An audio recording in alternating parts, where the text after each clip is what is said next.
का question number 9 है, जो कि किरचॉफ का फर्स्ट और सेकंड लॉ इन दोनों का यूज करके इस क्वेश्चन को सॉल्व किया गया है। तो इस क्वेश्चन को देखते हैं। क्वेश्चन क्या है? क्वेश्चन में ये हमारे पास इस तरह से फिगर दिया हुआ है और इस फिगर में इंस्टेंसेस जैसे दिखाई दे रहा है कि AB ब्रांच में 10 ओम, BC में 5 ओम, CD में 10 ओम और AD में 5 ओम का दिया हुआ है।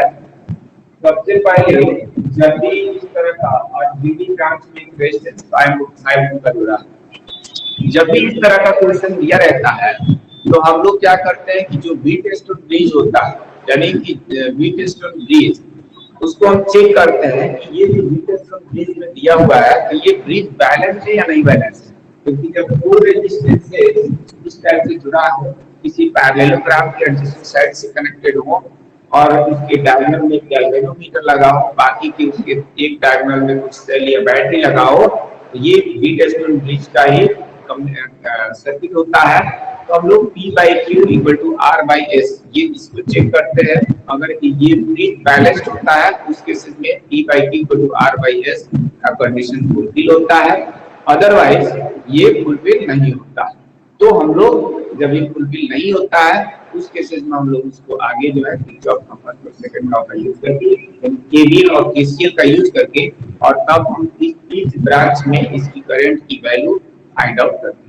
तो यहाँ पर आइए फिर से इस बार करते हैं क्वेश्चन।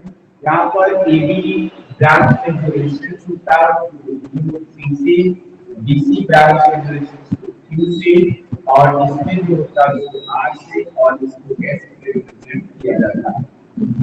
पी बाई क्यू हम लोग यहाँ पर देखते हैं तो क्या आता है, यहाँ पे पी बाई क्यू, पी की वैल्यू है 10 ओम और क्यू की वैल्यू है 5 ओम।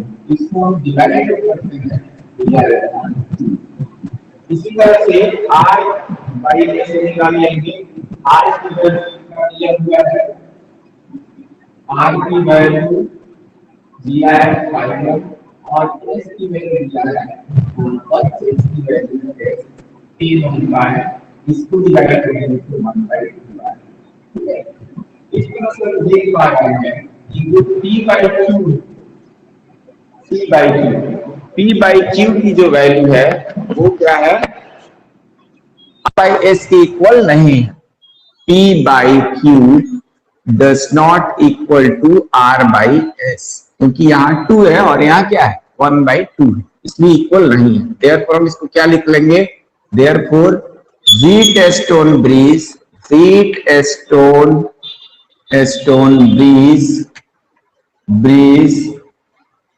is not balanced, ये बैलेंस्ड नहीं है। ठीक है, इतना लिखने के बाद अब हम लोग थोड़ा सा आगे बात करते हैं। जैसे मैंने कहा कि जब हमको ये पता चल जाए कि ब्रिज बैलेंस्ड नहीं है, उस केसेस में हम किरचॉफ का फर्स्ट और सेकंड लॉ का यूज करके और तब उसके ईच ब्रांच में करंट की वैल्यू को फाइंड आउट करते हैं। यहाँ पर हम देख पा रहे हैं कि 10 वोल्ट का एक सेल जुड़ा हुआ है और इस सेल से हमको पता है करंट हमेशा +2 माइनस, यानी कि माइनस है ये प्लस है तो इस डायरेक्शन में करंट फ्लो करेगी। इस करंट की वैल्यू को हमने यहाँ पर I मान लिया। जैसे ही ये करंट आगे की ओर बढ़ेगी तो यहाँ पर इस जगह यहाँ कोई दूसरा पाथ नहीं है, तो ये अगर ये I करंट है तो यही I करंट इधर भी आएगी, इस जगह भी आएगी, इसमें भी, तो ये I करंट यहाँ भी चलेगी और ये करंट जैसे ही पॉइंट A पर आएगी, यहाँ पर इसको क्या होता है कि दो रास्ते मिल जाते हैं, दो उसके पाथ मिल जाते हैं। तो ये जो करंट होगी यहाँ आने के बाद दो पार्ट्स में डिवाइड हो जाएगी। अब ये कोई जरूरी नहीं है कि दोनों पार्ट्स में इक्वल करंट डिवाइड हो, वो डिपेंड करता है कि हमारे यहाँ दोनों पार्ट्स में अगर इक्वल रेजिस्टेंसेस है तब तो इक्वल होगी, अदरवाइज डिफरेंट रेजिस्टेंसेस है तो करंट भी हमारा डिफरेंट डिवाइड हो जाएगा। यहाँ आने के बाद लेट कर लिया, ये जो I करंट आ रही थी, ये I करंट इधर जो आ रही थी, ये I करंट ब्रांच AB में यहाँ पर I1 और ब्रांच AD में करंट जो है I2 पास हो गई। क्या I1 और I2 में डिवाइड हो गई। अब एक एक ब्रांच की बात करते हैं। जब ये करंट फर्दर ए बी से आगे की ओर बढ़ी तो यहां पर बी पॉइंट पर आने के बाद यहां पर क्या हो गया, हम लोग को देखिए इसमें सबसे पहले करंट जो होता है ना, करंट कहां पे डिवाइड होगी, नहीं डिवाइड होगी, करंट पता कर लें और इसके जो सेपरेट ब्रांचेस हैं उसमें रेजिस्टेंस की वैल्यू दिया है तो पता रहेगा, तो उससे हम लोग किरचॉफ का वोल्टेज लॉ लगा लेंगे। यहां पर I1 हो गया, बी पॉइंट पर आने के बाद, बी पॉइंट पर आने के बाद फिर यहां पर इसको दो पाथ मिल रहा है, तो इस करंट का कुछ भाग बीडी में जाएगा और कुछ भाग किस में जाएगा, बीसी में जाएगा। हमने ये मान लिया कि यहाँ I1 और I2 तो माने ही लिए हैं, तो ये बीडी ब्रांच में जो करंट इसमें पास हो रही है उसको हमने I3 मान लिया, इसमें I3 करंट पास कर रही है। जब ये I3 पास कर रही है, I1 करंट आई और उसमें से I3 पास कर गई। जैसे हमने 10 रुपए लिया और 10 में से इसमें 7 रुपए खर्च कर दिया, ठीक है, तो कितना बचेगा, 10 - 7 यानी 3 रुपीज। तो वैसे ही यहाँ पे I1 करंट यहाँ इनकमिंग करंट है एट द पॉइंट बी, तो I1 करंट तो यहाँ पे आई है और इसमें से I3 चली गई, तो जो बची हुई करंट होगी वो कितनी होगी, I1 - I3 होगी। यही बची हुई करंट बीसी पार्ट में चली जाएगी, यानी यहाँ पर I1 - I3 हमने कर दिया है। फिर क्या हुआ कि अब ये करंट I1 - I3 यहां तक तो आएगी, इस ब्रांच तक का हम लोगों ने बात कर लिया, ये सी पॉइंट तक जो करंट आ रही है वो I1 - I3 जो है इनकमिंग करंट है इन द ब्रांच BC, यानी सी पॉइंट पर इतनी करंट आ रही है। अब थोड़ा हम ए से डी की ओर बढ़ते हैं। यहां पर एडी ब्रांच में जो करंट जा रही थी I2 थी, यही I2 करंट यानी एडी वाली जो यहाँ डी पॉइंट तक आएगी, I2 है, एक ही बात है, I2 यहां पर आ गई। इधर से जो करंट आ रही थी इस बी पॉइंट पर I3 आ रही थी, इधर से आ रही है I2, यानी कि incoming current at the point D जो है या एट द जंक्शन डी है I1 + I3, I1 + I3 current आ रही, और जितनी करंट आ रही है उतनी ही करंट जो होगी इस पॉइंट से क्या होगी, जाएगी। Incoming currents equal to outgoing currents from any junction, वो किरचॉफ का फर्स्ट लॉ या किरचॉफ करंट लॉ पढ़े थे। तो I2 यहाँ पे आई, I3 यहाँ पे आई, इन दोनों को ऐड किया, जितनी आएगी उतना ही करंट ये डीसी ब्रांच में चली जाएगी, यानी I2 + I3 हो गया। अब जरा हम सी पॉइंट की बात करते हैं। इधर से करंट आ रही है I2 + I3, यहां से कौन सी करंट आ रही है, I2 + I3 करंट इसमें आ रही है इस ब्रांच में। इधर से आ रही थी I1 - I3, यानी इनकमिंग करंट हमारे पास हो गया I1 - I3 प्लस ये I2 + I3, ये इनकमिंग करंट्स हो गया एट पॉइंट सी पॉइंट पर इनकमिंग करंट्स हो गई। इन दोनों को अगर हम कैंसिल आउट करेंगे तो यह आ जाएगा I1 + I2, I1 + I2, और यही I1 + I2 जो होगी वो सी पॉइंट से आउटगोइंग करंट्स होगी, यानी ये I1 + I2 ये सी ब्रांच में पास करेंगे। तो इस तरीके से हम लोग यहां इस सर्किट डायग्राम में कैसे करंट जाकर के किस किस पॉइंट पर डिवाइड होगी, कैसे जाएगी, उसको समझ लिए, ठीक है। अब हम लोग इसमें यूज करेंगे किरचॉफ का सेकंड लॉ यानी किरचॉफ वोल्टेज लॉ, और उसको देखते हैं कि क्या होगा, कैसे होगा, ठीक है।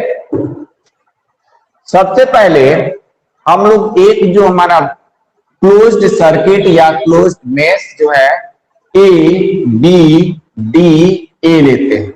अच्छा, किरचॉफ लॉ लगाने में ना थोड़ी सी दिक्कत आती है बच्चे लोगों को, एक बार इसके लॉ बता देते हैं, रूल्स बता देते हैं कि कैसे क्या होता है।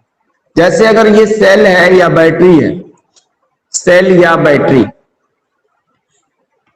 ठीक है, अगर करंट इधर तो खैर प्लस से माइनस की ओर ही जाती है, लेकिन अगर हम लोग इस करंट के डायरेक्शन में, जैसे इधर करंट आ रही है ऐसे, इधर आ रही है, इधर माइनस से प्लस की ओर जा रही है, इसी डायरेक्शन में हम केवीएल का जो लॉ है, वोल्टेज लॉ है, उसको अप्लाई कर रहे हैं, तो हम निगेटिव टू पॉजिटिव मूव कर रहे हैं, निगेटिव टू पॉजिटिव।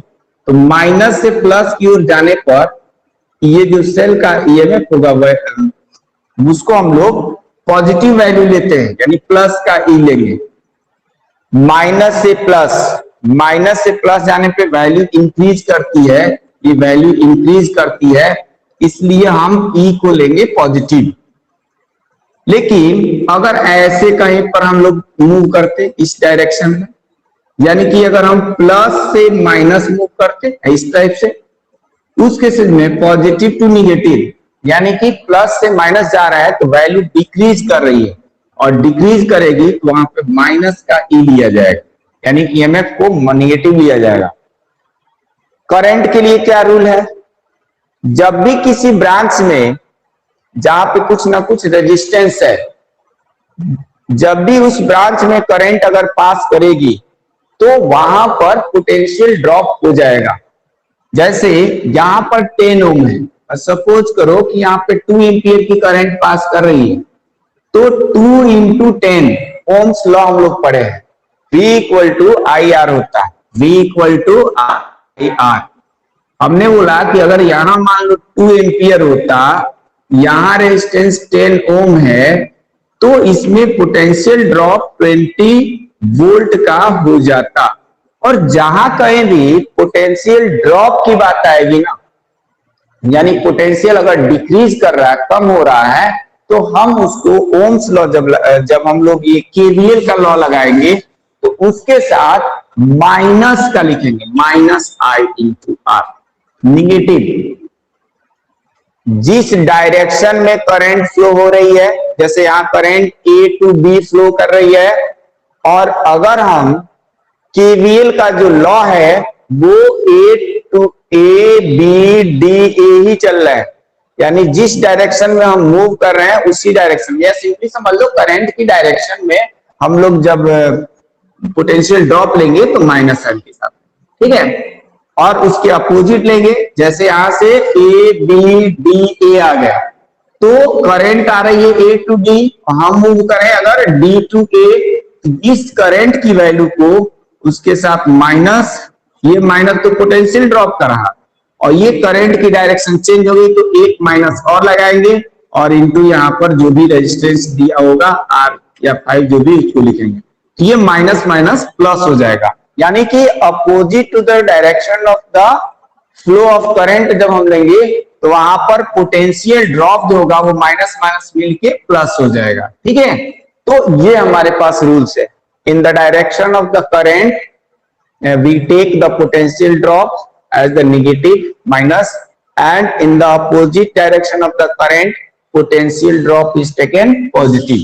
तो ये दो बात याद करना उसमें का, और ये ईएमएफ वाला जो है कि अगर निगेटिव टू पॉजिटिव जा रहे हैं, यानी माइनस से प्लस जा रहे हैं, वैल्यू इंक्रीज कर रही है, ये एरो साइन इंडिकेट कर रहा है कि ये पोटेंशियल बढ़ रहा है, तो वहां पर प्लस का ही लिया जाएगा। अगर प्लस टू माइनस जा रहे हैं, प्लस टू माइनस मूव कर रहे हैं, वहां पे ड्रॉप होगा वैल्यू, तो उसको निगेटिव लिया जाता है। अब हम इस रूल का हेल्प ले करके और इसमें एक एक ब्रांच का क्या करेंगे, केवीएल का यूज करेंगे।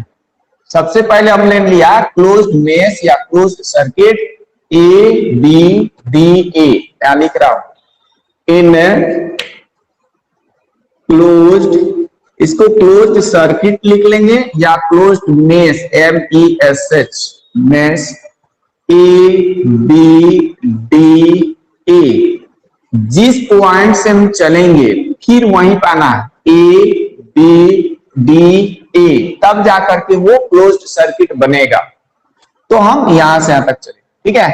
इसमें करना क्या है, इसमें हमको करना यह है कि किरचॉफ का सेकेंड लॉ लगाना है, in the closed mesh A B D A by using Kirchhoff voltage law, KVL लिख दिया शॉर्ट फॉर्म में। तो अब चलते भाई, A से B चल रहा है, A से B चल रहा है, तो तो करंट की डायरेक्शन भी इसी डायरेक्शन में है और इसके करस्पॉन्डिंग रेजिस्टेंस है 10 ओम। तो हमने कहा था कि करंट के डायरेक्शन में चलेंगे और उसमें कुछ रेजिस्टेंस होगा तो वहां पोटेंशियल ड्रॉप होगा और उसको हम माइनस साइन के साथ लिखेंगे। तो माइनस 10 इंटू I1 लिख लेंगे, ये माइनस ड्रॉप की वजह से। B टू D, अब B टू D मूव कर रहे हैं, करंट की डायरेक्शन भी B टू D ही है, इसके करस्पॉन्डिंग रेजिस्टेंस है 5 ohm. Ohm's law V equal to I R जो होता है ना, वही फॉर्मूला लगा रहा हूं। तो I के जगह हो गया 3 और R को हो जाएगा 5 और माइनस साइन लगेगा क्योंकि इन the direction of the current हम मूव कर रहे हैं। तो ये आ जाएगा I3 इंटू 5 लिखें या 5I3। अब आते हैं D टू A, यहां ध्यान दो, करंट आ रही है A टू D, हम जा रहे हैं D टू A। उस केसेज में जहां पर पोटेंशियल ड्रॉप के बदले यहाँ पे प्लस का साइन लगेगा, यानी आ जाएगा I2 इंटू 5 और इक्वल टू हो जाएगा ये कितना, इस क्लोज्ड सर्किट में कोई भी पोटेंशियल सोर्स नहीं लगा है, कोई भी सेल या बैटरी कुछ नहीं लगा है, ए बी डी, ए में कोई सोर्स नहीं लगा है, तो यहां पर लिख देंगे 0, क्योंकि हम लोग किरचॉफ सेकेंड लॉ पढ़े थे, the product of the current and the corresponding resistance equal to 0, the sum of the electric current and the corresponding resistance of that branch equal to 0। Algebraic sum जो होता है उसका 0 होता है, यही हमारा केवीएल होता है। यहाँ 10 है, यहाँ 5 है, यहाँ 5 है, होल इक्वेशन में 5 से डिवाइड करके इसको सिंप्लीफाई कर सकते हैं। 5 से डिवाइड करेंगे ये आएगा माइनस का 2I1, I2 वाला टर्म थोड़ा पहले लिख लेते हैं और इसमें 5 से जब डिवाइड कर देंगे तो प्लस का I2 बचेगा। इसमें 5 से जब डिवाइड किया जाएगा तो क्या होगा, 5 से जब डिवाइड करेंगे तो ये 5 कट जाएगा और माइनस का I3 इक्वल टू 0। ठीक है, किया क्या है, मैंने डिवाइड कर दिया बोथ साइड्स, किससे, 5 से, तो यहां पर ये वैल्यू आया। इस इक्वेशन को हम इक्वेशन फर्स्ट नाम दे देते हैं। एक ब्रांच में हमने क्या कर लिया, किरचॉफ का फर्स्ट लॉ सेकेंड लॉ लगा लिया। अब इसी तरीके से अब इधर चलते, बी सी डी बी, अब इस ब्रांच में भी हम किरचॉफ का सेकेंड लॉ लगाते हैं। तो यहाँ पे क्या हो जाएगा,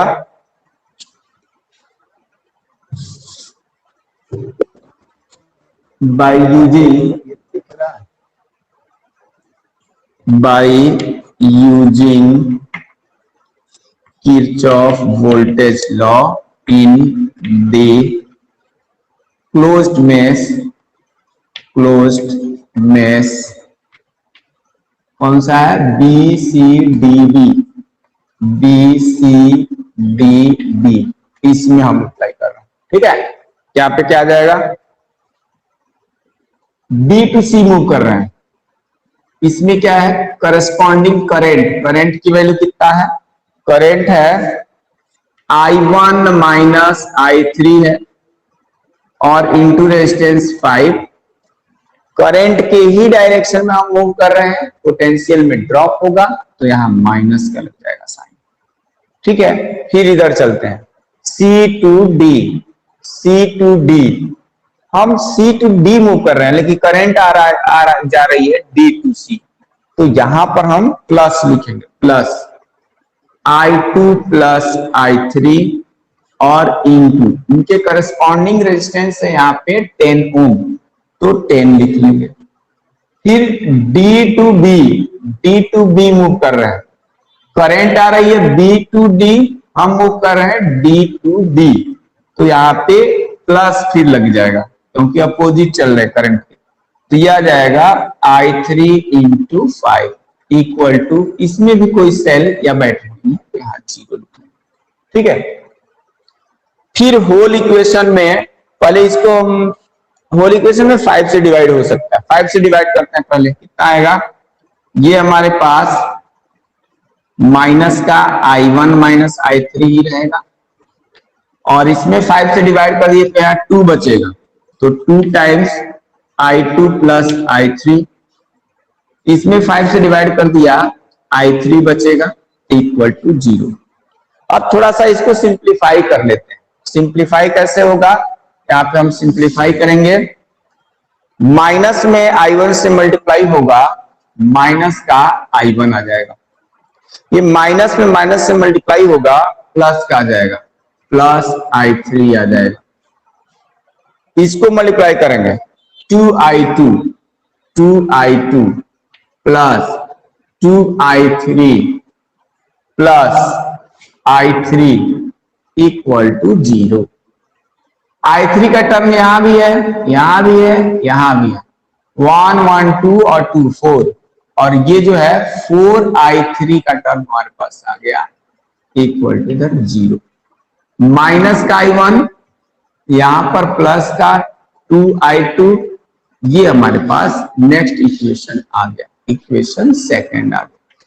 ठीक है, अब थोड़ा सा ध्यान देखो, मैथ हम लोग पढ़ते हैं, अगर जैसे x और y दो वेरिएबल होता है तो वहां पर दो ही इक्वेशन होता है, दो वेरिएबल है तो दो इक्वेशन चाहिए, तीन वेरिएबल है तो तीन इक्वेशन चाहिए। इस क्वेश्चन में I1, I2, I3 ये 3 वेरिएबल्स का इक्वेशन, और 3 वेरिएबल्स के जब इक्वेशंस हैं तो हमारे पास 3 इक्वेशंस भी होना चाहिए। अभी तक हमारे पास इक्वेशन बने हैं 2, एक ये बना है, दूसरा यहां बना है। ठीक है, यानी तीसरे इक्वेशन की जरूरत पड़ेगी।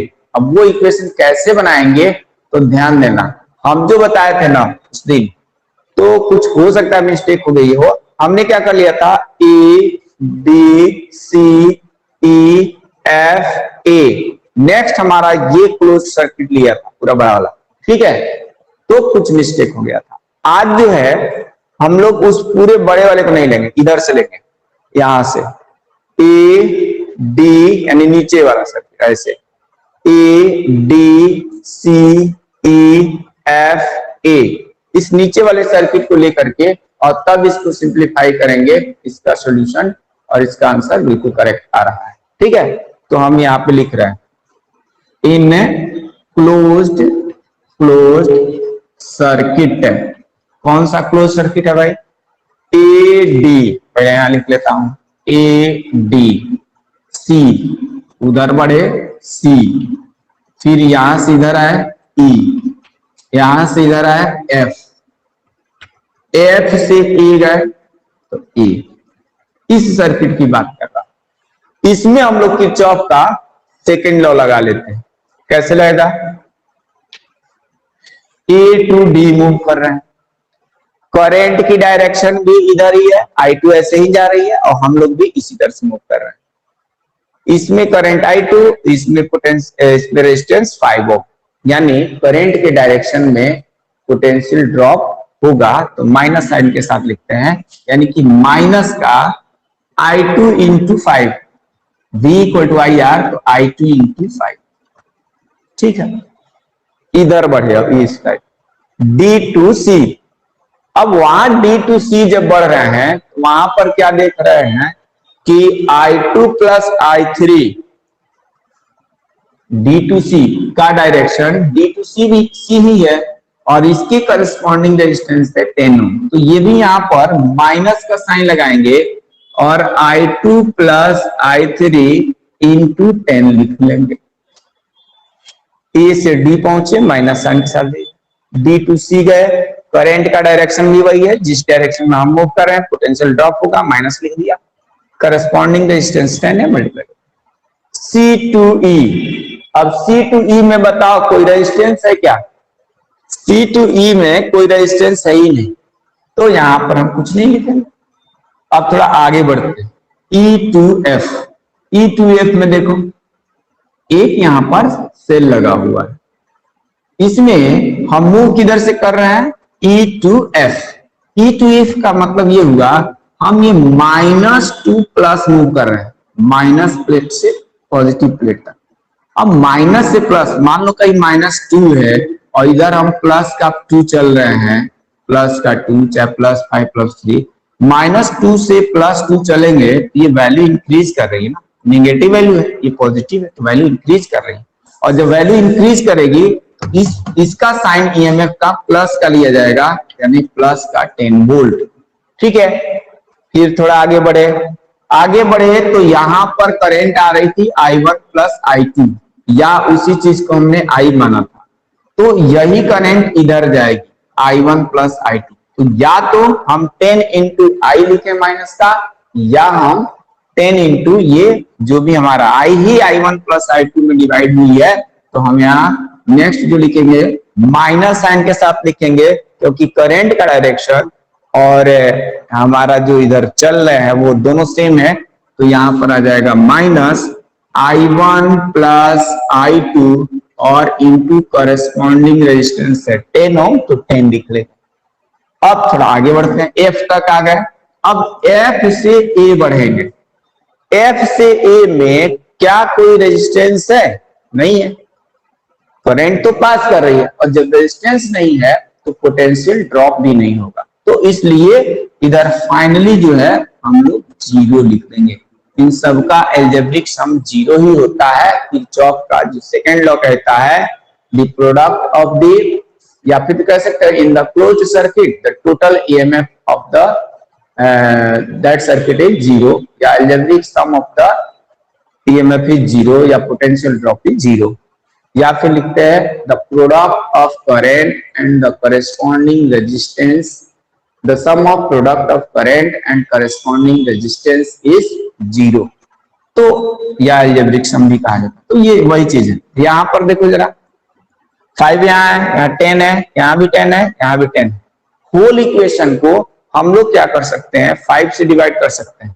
तो 5 से डिवाइड करेंगे, यहाँ आएगा माइनस का I2, यहाँ 5 से डिवाइड कर दिए तो 2 बचेगा, तो -2 टाइम्स I2 प्लस I3, यहां भी 2 से डिवाइड कर दिए, प्लस का 2 बचेगा, यहां भी 5 से डिवाइड कर दिए, तो यहाँ आएगा 2 टाइम्स I1 प्लस I2 और इक्वल टू आ जाएगा 0। इसको थोड़ा सा सिंप्लीफाई कर लेते हैं। ये आएगा माइनस का I2 और माइनस का 2 टाइम्स, ये ब्रैकेट खोल देते हैं, 2I2 माइनस 2I3, और ये 2 को राइट हैंड साइड में भेज देंगे ना प्लस 2 को, तो माइनस का 2 हो जाएगा, और ये माइनस का 2I1 और यहां पर माइनस का 2I2 आ जाएगा। ठीक है, इसको थोड़ा सा सिंप्लीफाई कर लेते। इस तरह से 3 इक्वेशंस हमारे पास आ गए, 3 वेरिएबल्स, 3 इक्वेशंस आ गए। अब हम लोग जानते हैं कि जो भी काम करना है, यानी कि फर्स्ट इक्वेशन से जो भी I3 को एलिमिनेट कर रहे हैं, तो सेकंड थर्ड से भी I3 को भी एलिमिनेट करना पड़ेगा। तो यहां से हम क्या करते हैं, यहाँ पर I3 का कोफिशिएंट कितना दिख रहा है, -1, यहाँ पर प्लस का 4, कोफिशिएंट इक्वल करके उसको एलिमिनेट कर देते हैं। यानी इक्वेशन फर्स्ट में हम क्या कर रहे हैं, 4 से मल्टीप्लाई कर रहे हैं, और इसका साइन माइनस है, इसका प्लस है, तो हम ऐड करेंगे इक्वेशन किसको, इक्वेशन सेकंड। ठीक है, तो कितना आ जाएगा, इसमें 4 से मल्टीप्लाई करेंगे तो माइनस का 8, इधर लिख देता हूं, माइनस का 8I1 प्लस यहां भी 4 से किया जाएगा तो कितना आ जाएगा, 4I2, और यहां भी 4 से -4I3 इक्वल टू 0। यहां पर वैसे ही रहने देते हैं I1 और प्लस का 2I2 और प्लस का 4I3 इक्वल टू 0। जब ऐड किया जाएगा ना, तो ये है माइनस का साइन और ये है प्लस का, दोनों कैंसिल आउट हो जाएगा। यहाँ पर 8 और ये माइनस का 8 और माइनस का यहाँ कुछ नहीं तो 1 है, माइनस का 8 और माइनस का 1, माइनस का 9, और I1 यहाँ पे आ जाएगा। 4 और 2 कितना होता है, 6, तो 6 यहाँ पे I2 लिखेंगे, और इधर राइट हैंड साइड में 0। यहां से क्या करेंगे, I2 की वैल्यू अगर निकालेंगे तो माइनस का 9 I1 राइट हैंड साइड में जाएगा, प्लस का हो जाएगा। यहां से I2 की वैल्यू, I2 जब निकाला जाएगा तो 9/6 I1 हो जाएगा।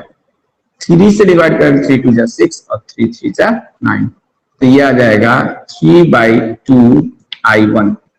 इस तरह से I2 की वैल्यू जो है, I2 की वैल्यू ये हमारे पास निकल के आ गया 3/2 I1। सिमिलरली हम लोग इक्वेशन थर्ड और सेकंड और थर्ड से भी क्या करेंगे, इसमें चूंकि I3 को एलिमिनेट किया है तो यहां भी I3 को ही एलिमिनेट किया जाएगा। तो इसमें अगर हम 2 से मल्टीप्लाई करके और इक्वेशन सेकंड से माइनस कर दे तो हमारे पास इक्वेशन आ जाएगा, equation second minus equation 4 into यहाँ पर 4 टाइम्स इक्वेशन थर्ड, ये काम कर रहा हूं।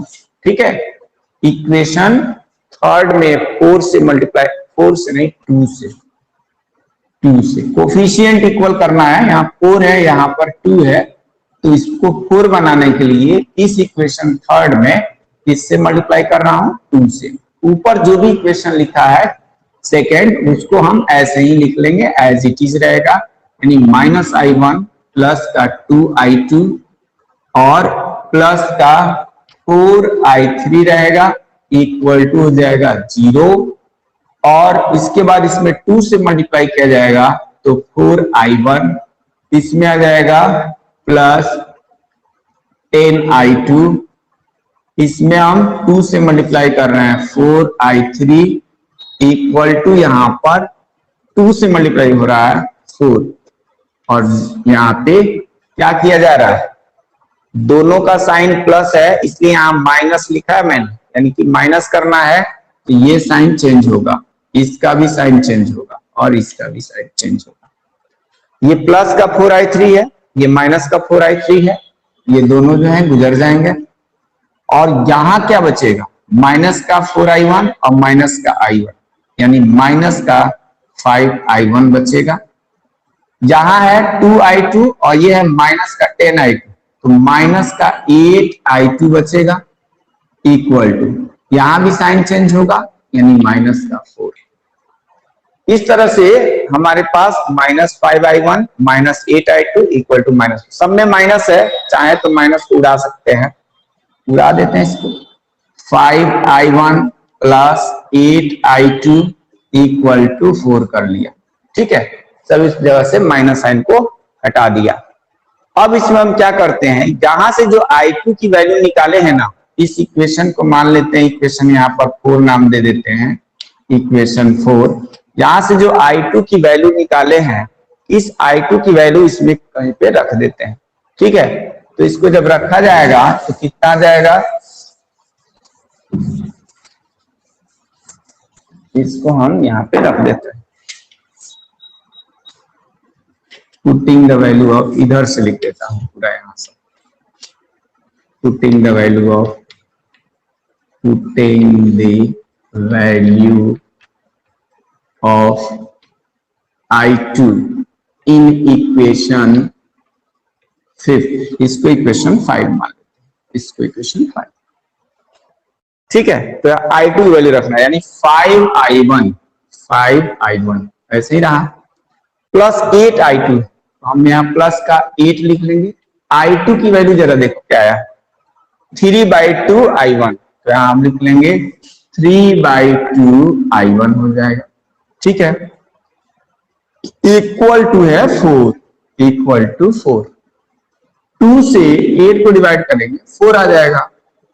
अब ये देखो कितना आएगा, 5I1 और 4 3 कितना होता है 12, ये हो गया 4 3 12 I1 और ये है 5I1, यानी 12 और 5 कितना होता है, 12 और 5 17 होता है, 17 I1 इक्वल टू आ गया 4।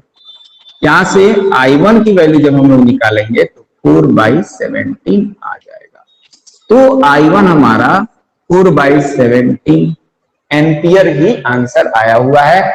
ठीक है, इसको हमने क्या किया, स्टडी मटेरियल वाले में भी ऐड कर दिया है, वहां से भी इसका सॉल्यूशन देख सकते हो।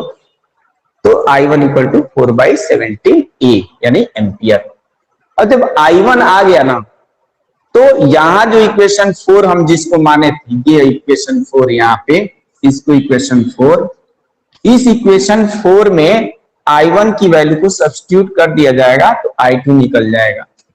अब लिख लेंगे, हम डायरेक्ट लिख देता हूं फ्रॉम इक्वेशन 4 इक्वेशन से क्या होगा, इक्वेशन 4 से I2 की वैल्यू जब निकालेंगे तो I2 इक्वल टू हो जाएगा कितना, 3/2 I1, और 3/2 तो रहेगा ही, I1 की वैल्यू है यहाँ पे 4/17 एम्पियर।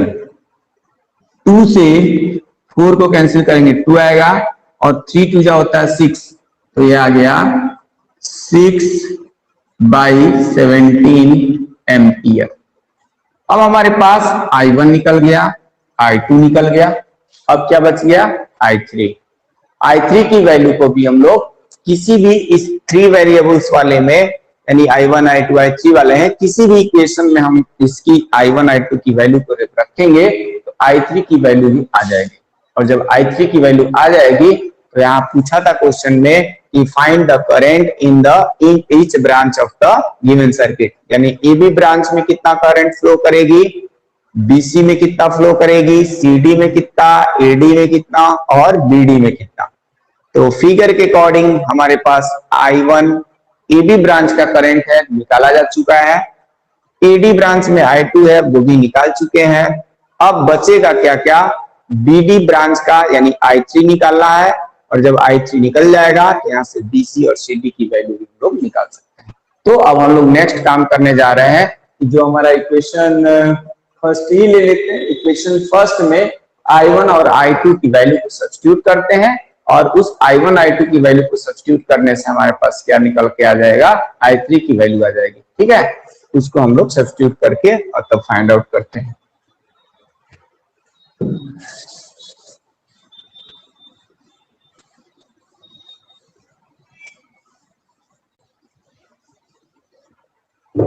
अब लिखेंगे क्या चीज, putting the value of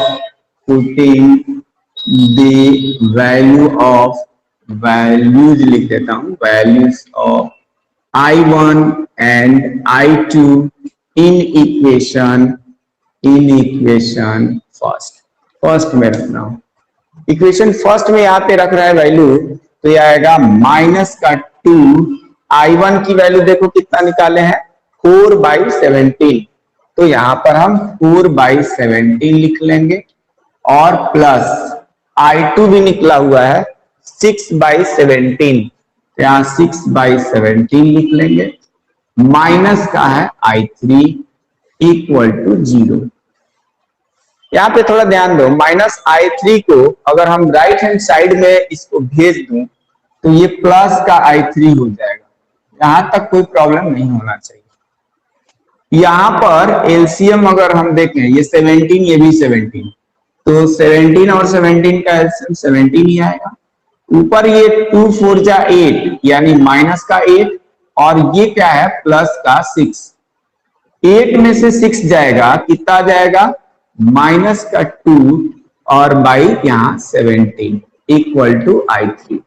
therefore I3 हमारे पास कितना आ गया, I3 निकल के आ गया -2/17 एम्पियर। ठीक है, अब वो निकल गया, अब यानी BD ब्रांच का भी करंट निकल गया। अब हमें BC ब्रांच का करंट देखना है, BC ब्रांच का। तो for the current in the branch BC कितना हो जाएगा, इक्वल टू लगा लेंगे I1 माइनस I3, यानी I1 की वैल्यू I3 4/17, तो यहाँ 4/17 लिख लेंगे, माइनस I3 की वैल्यू आया है -2/17, माइनस माइनस प्लस हो जाता है, ये आ जाएगा 6/17 डायरेक्ट लिख दिया एम्पियर। ठीक है, अब CD ब्रांच का भी लिख लेते हैं। CD ब्रांच में कितना है, current in the branch CD CD branch में देखो भाई क्या है, I2 प्लस I3, तो I2 प्लस I3 लिखेंगे, I2 प्लस I3। I2 की वैल्यू निकला हुआ है कितना है, 6/17, तो यहाँ 6/17 लिखेंगे, प्लस I3 यहाँ पे निकला है माइनस का 2/17, और एलसीएम 17 ही रहेगा, ये प्लस में माइनस से मल्टीप्लाई होगा, माइनस का जाएगा तो यह जाएगा 4/17 एम्पियर। ठीक है, तो इस तरीके से हमने क्या किया, सभी ब्रांचेस में करंट की वैल्यू को निकाल लिया, और ये आपके सामने है यहाँ पे। I1 में 20 AB ब्रांच में अलग अलग लैंग्वेज लिखने में टाइम ज्यादा लगेगा, तो in the branch AB current equal to I1, और I1 की वैल्यू दिया 4/17, तो 4/17 एम्पियर आएगा। ED ब्रांच में I2 लेट किया हुआ है, तो ये आ जाएगा 6/17 एम्पियर। BD ब्रांच में I3 माना है, तो I3 आ गया माइनस का 2/17 एम्पियर। ये निगेटिव साइन ये बता रहा है कि जो हम लोगों ने करंट BD की जो डायरेक्शन माने, यानी I3 का जो डायरेक्शन माना है वो B to D माना है, जबकि निगेटिव साइन ये बता रहा है कि नहीं, वो करंट D to B जा रहा है, इसलिए निगेटिव साइन आया है। फिर BC ब्रांच का यहाँ लिख ही दिए हैं 6/17, और CD ब्रांच का आया है 4/17 एम्पियर। इस तरह से ये क्वेश्चन बहुत ही लेंथी क्वेश्चन था, बड़ा क्वेश्चन था, लेकिन किरचॉफ का सेकंड लॉ और फर्स्ट लॉ, किरचॉफ का सेकंड लॉ ही मेन इंपॉर्टेंट है। बोर्ड एग्जामिनेशन में ये जरूर पूछा जाता है इस टाइप का क्वेश्चन, और घर पे कुछ ज्यादा से ज्यादा इसका